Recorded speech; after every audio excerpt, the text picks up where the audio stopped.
Well, I feel like sex ed, especially in South Carolina, is a little limited. My sex ed was, here's a tampon. Okay, so the way that the alternatives to abstinence were presented were basically that, you could use a condom, but it's not comfortable and it's not going to work very well.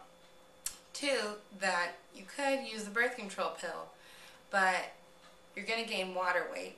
And water weight, unlike any other kind of weight, is apparently very hard to lose. And no matter how many crunches you do, and no matter how much you run, you'll never get rid of that water weight that you're going to gain from the birth control pill. Plus, it is only 99% effective. Sex ed. All 3 years of middle school were abstinence only, and they separated the males and females.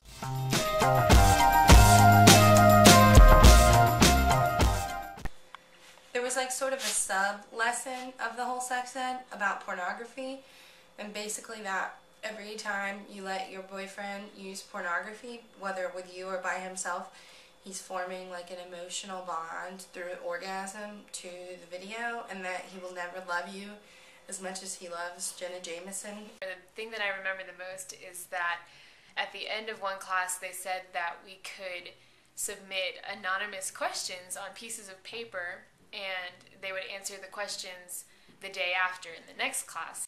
And he comes in with this little puppet, Speedy the Sperm, and he talks about how the first time he had sex was when he was married, and it was the best sex of his life. And I look at the kid next to me and I say, well, it was the only sex he ever had. And so I wrote mine in like all block letters so they couldn't know who I was, and I asked if you could feel it when a boy put his thingy inside of you, and I turned it in and I never got an answer. But it was really, the whole thing was very awkward because my high school actually has a daycare, so I guess there was a problem with teenage pregnancy at my school.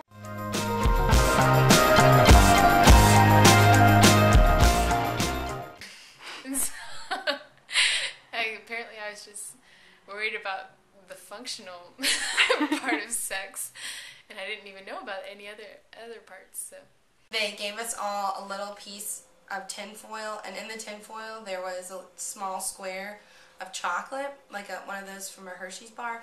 And so they said, okay, we gave all 5 of you a small square of chocolate, but one of them is a laxative. I was in 8th grade, we had sex ed, and they already told us if we're going to do this, you can't talk about certain things. One of the things on the list was alternative lifestyles. And so they're like, so you can either choose to eat the chocolate or not. And so, of course, I eat the chocolate.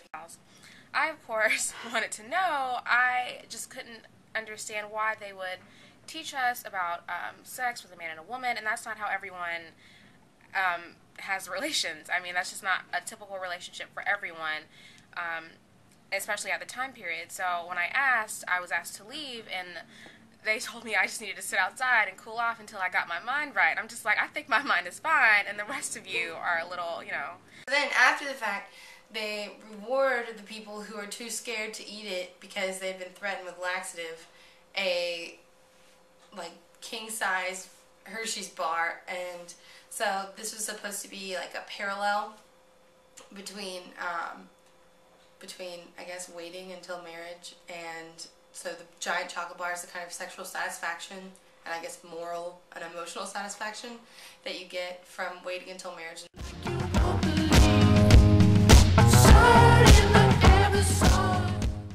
When you're like a junior in high school, everyone's already started experimenting, it's gotten a little too far, and so now you don't really have the education that you need.